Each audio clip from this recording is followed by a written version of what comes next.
ربنا يجعل يومكم كله هنا وسعادة. تعالوا نشوف الريسبشن الصغير بتاعي. طبعا عايزة اسمع رأيكم فيه، عايزة اقولك ان 90% من الريسبشن بتاعي انا اللي مصمماه. معنى ان انا مصمماه يعني في حاجات شارياها وفي حاجات عاملاها بايدي، او تقريبا انا اللي منظماه يعني. وعايزه اقولك ان انتي علشان تخلي بيتك حلو وتبقي سعيده بحاجتك، مش لازم ان انتي تشتري كل حاجتك مع بعض. اشتري حاجتك على مدار السنين، حاجه النهارده، حاجه بكره، حاجه بعد سنه. جمع حاجتك مره مع مره، هتلاقي نفسك عملتي حاجات من تصميمك، ومفيش حد بيجري وراكي، ولا في حد يدخل يقولك ايه ده، هو انت عندك السفره ما عندكيش انتريه، او عندك انتريه ما عندكيش مش عارف ديكور ايه. لا، هاتي حاجتك وصممي حاجتك. وما فيش حاجة اسمها موضة، ان موضة الموبيليا دلوقتي هي كده، موضة السجاد كده. لا، هي مش بلوزة كل شوية هنغيرها. احنا بس ممكن يكون هو الانتريه، بس احنا بنغير مثلا المخدات بتاعته، بنغير قطع القماش، ممكن ان انت تجدديها، تغير الستارة، تغير مفرش. لكن ان انا اغير انتريه كامل، مفيش حد بيعمل كده مع الظروف اللي احنا فيها. فعايزة اقولك ان 90% تقريبا انا اللي عاملاه، ومصمماه كمان على حسب احتياجاتي انا عايزة ايه دلوقتي، عايزة ايه جنبي، ايه عايزة ايه ينفعني. مفيش حد رأيه اقدر اخد بيه. انا بيتي ايه، وانا اللي عايزة ايه، وانا اللي بعمل ايه. يعني عندك هنا انا حاطة مثلا الاسدال ده جنب باب الشقة. ينفع احط الاسدال مثلا في اخر الريسبشن؟ واحده تيجي تقول لي اصل انتي ليه حطوه جنب الباب غلط، مش عارفه.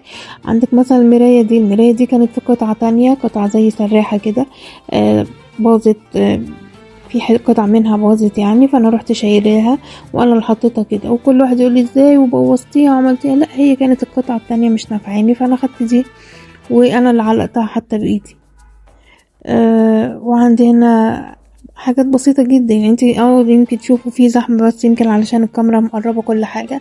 لكن لما تيجي تدخلي هتلاقي الحاجة الدنيا واسعة. بصي هنا الاسدال جنب باب الشقة. طبعا عارفين فنانيس والفكة بتاعته علشان الدليفري برضو جنب باب الشقة. حاجات بسيطة جدا، وكل حاجة ليها استعمالك. انتي بتستعملي ايه دلوقتي، بتحطي ايه مع ايه. هنا عندنا الشاشة دي بتاعت الكاميرا، برضو قريبة من باب الشقة اهي. وطبعا الألعاب بتاعت الأولاد هنا، والسيديهات بتاعتهم. بس هنا السكوتر والحاجات بتاعتهم دي جنب باب الشقة برضو عشان ياخدوها هما نازلين. عندك السفرة هنا ليها نيش. النيش طبعا أنا كنت متجوزة بيه فلغيناه، وبمعنى أصح حطيته في مكان تاني عشان ما ينفعش أصلا نيش يتحط في مدخل الشقة. فهنا حطينا ديكورات بس بسيطة، نيش صغير كده. وهنا ده الحمام بتاع ضيوف، حمام صغير. وهنا الشمسية عشان تبقى جنب باب الشقة برضو في الجو لو الدنيا شتت ولا حاجة اخدها على طول وانا نازل. مفيش حاجة اقعد ادور عليها، كل حاجة مناسبة لمكانك وانت داخلة وانت رايحة. ايه اللي يناسب الاولاد هنا علشان ياخدوهم هما نازلين، ايه اللي يناسب لما يجوا. هو ده اللي هيخلي شقتك من احسن ما يكون.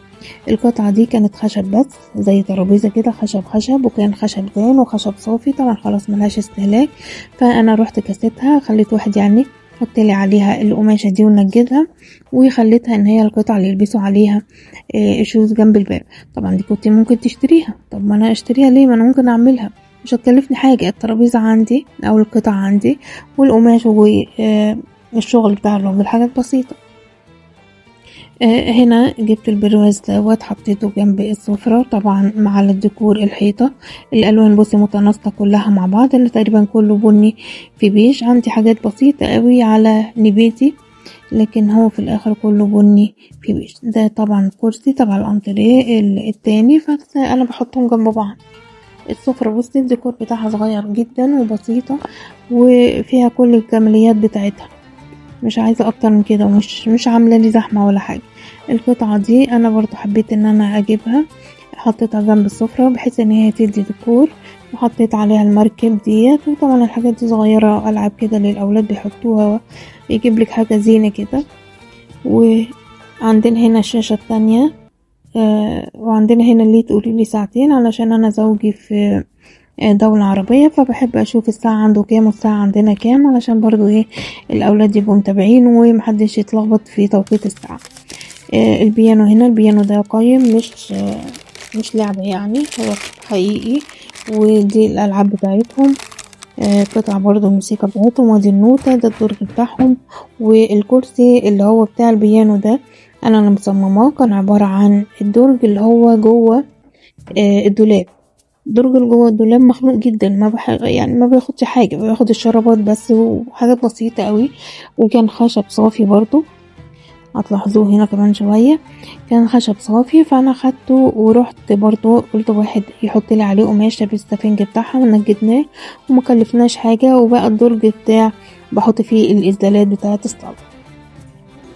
القطعة ديت عبارة عن فضة خالص. حبيت برضو ان انا احطها هنا في الريسبشن. انا كنت حطها جوه النيش، بس هي طبعا كقيمة تبان بره اكتر، فليه نحطها جوه النيش؟ ممكن نحطها على الترابيزة هنا ديكور. وطبعا كريستالة صغيرة دي بس ديكور عليها.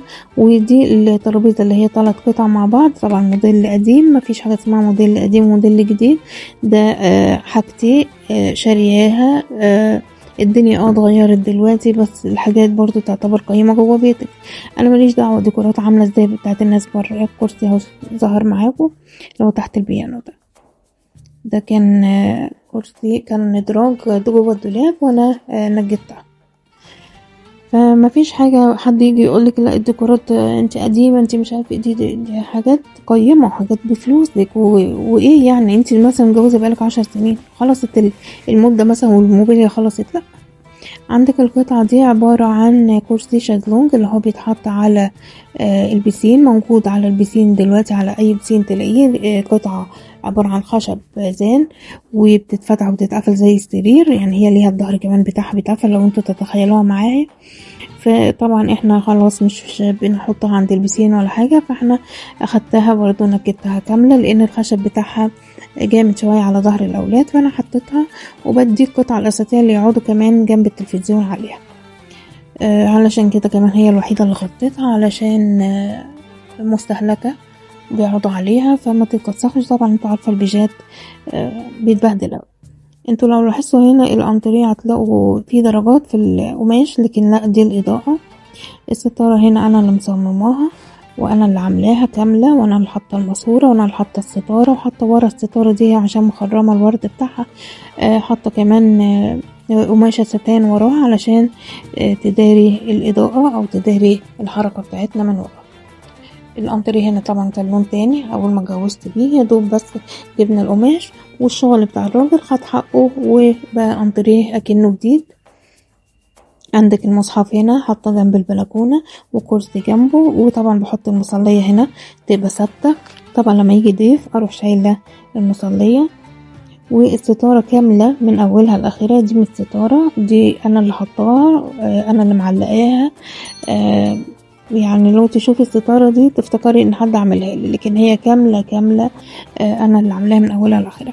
عندك الجرس ده قطعة قيمة حطاها جنبه، ودي قطعة قيمة فعلا ومكتوب حتى عليها التاريخ، الصنع بتاعها تاريخ أثري أو تاريخ قيم يعني.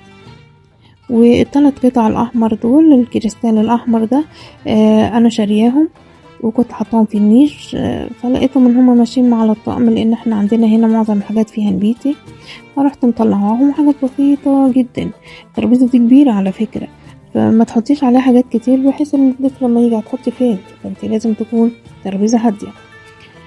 عندنا بس هنا حاطة واحدة اللي هي الكوشن دي، حاطة واحدة بس اورنج دي في جاية مع الطقم بتاع، في طقم انا مغطية بيه الكراسي، هبحطه لكم بعد كده جاية معايا.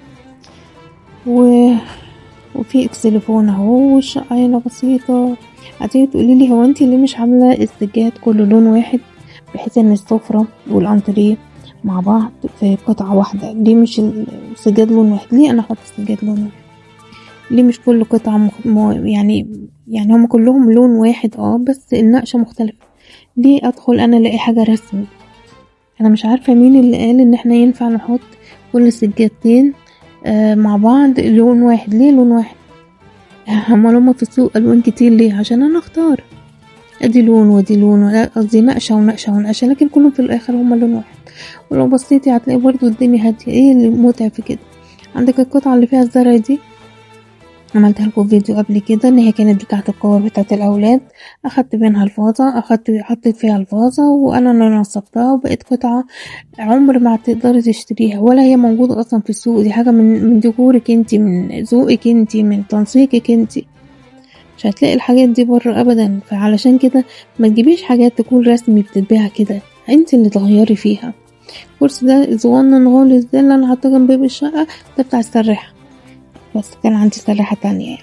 اخدته ورحت حطها بره بحيث ان هو يلبسوا شوز عليه. ودي الشاشتين، شاشة الكاميرا والشاشة التانية، الساعات، كل ديكور. ولو تحسي ان الدنيا زحمة، لا هي يمكن عشان الكاميرا جايبة بس المساحة، تحس ان الحاجة ضيقة، لكن لا بجد لما تيجي تمشي في الريسبشن عندي واسع جدا. عندك الزهرية الفازة الخضرا دي انا اللي عاملاها. دي كانت هي الفازة نفسها موجودة وكان عليها ورد تاني. انا رحت عند الراجل، بص لا مش دي، انا رحت اللي هي عند البيان، رحت عند الراجل انا اللي نقيت الزرع. صدقوني وانا بشتري الزرع يقول لي لا لا ده الموديل ده ومش عارف بص شكلها جميل ازاي، وانا اللي حطيته. هو يقول لي ما ينفعش ما ينفعش، وانا اقول له لا ينفع.